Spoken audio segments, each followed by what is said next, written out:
পাবনায় এসপি জমশেদ উদ্দিন ভূঁইয়ার ২৯তম মৃত্যুবার্ষিকী পালিত। পাবনা থেকে আমাদের প্রতিনিধি আব্দুল মোমিন সাগরের পাঠানো তথ্যচিত্রে ডেস্ক রিপোর্ট। মানবিকতা, দায়িত্ববোধ ও সততার প্রতীক প্রয়াত পুলিশ সুপার জমশেদ উদ্দিন ভূঁইয়ার মৃত্যুবার্ষিকী যথাযোগ্য মর্যাদা ও গভীর শ্রদ্ধার সাথে পালিত হয়েছে। ১৯৯৬ সালের ১৬ আগস্ট পাবনার মালিগাছা মোড়ে ভয়াবহ সড়ক দুর্ঘটনায় প্রাণ হারান এই নিভৃতচারী পুলিশ কর্মকর্তা।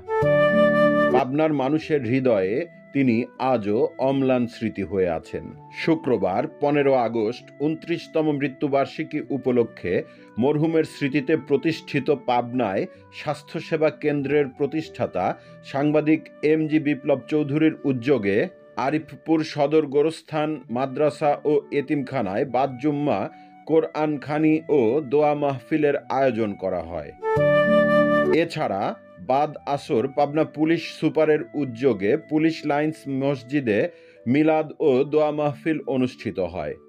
একই সাথে মরহুমের পরিবারের পক্ষ থেকে ঢাকা ও কিশোরগঞ্জে কবর জিয়ারত, দোয়া মাহফিল এবং কাঙ্গালি ভোজের আয়োজন করা হয়। পরের দিন শনিবার ১৬ আগস্ট এমজি বিপ্লব চৌধুরীর উদ্যোগে পাবনা সদর গোরস্থান হাফিজিয়া মাদ্রাসা ও এতিমখানায় দোয়া, মরহুমের জীবনী আলোচনা ও এতিমদের জন্য মধ্যাহ্নভোজের আয়োজন করা হয়। এ অনুষ্ঠানে কচি কাঁচা এতিমদের সাথে শরিক হয়ে প্রধান অতিথি হিসেবে বক্তব্য দেন মসজিদ, মাদ্রাসা, এতিমখানা, শিক্ষা প্রতিষ্ঠান সহ অসংখ্য সামাজিক সংগঠনে মুক্ত হস্তে দান করা ব্যক্তিত্ব, সমাজসেবায় অনন্য অবদান রাখা দানবীর, বিশিষ্ট শিক্ষাবিদ অধ্যক্ষ আলহাজ মাহতাবউদ্দিন বিশ্বাস।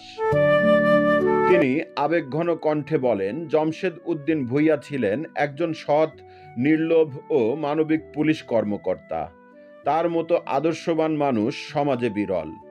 বিশেষ অতিথির বক্তব্য দেন পাবনা জেলা ট্রাক মালিক গ্রুপের সভাপতি মোজাম্মেল হক কবির। তিনি প্রয়াত এসপি জমশেদ উদ্দিন ভূঁইয়ার প্রতি শ্রদ্ধা জানাতে এক বাক্যে বলেন, তিনি শুধু একজন পুলিশ কর্মকর্তা নন, ছিলেন জনতার আশ্রয়স্থল।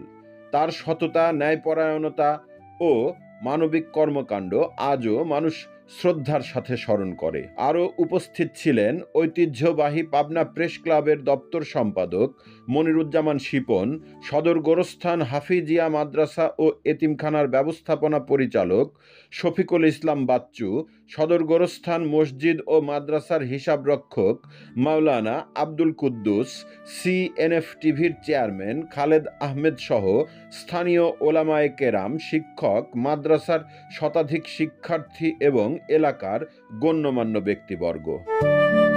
সিএনএফ টিভি, আমাদের দৃষ্টি জুড়ে বাংলাদেশ।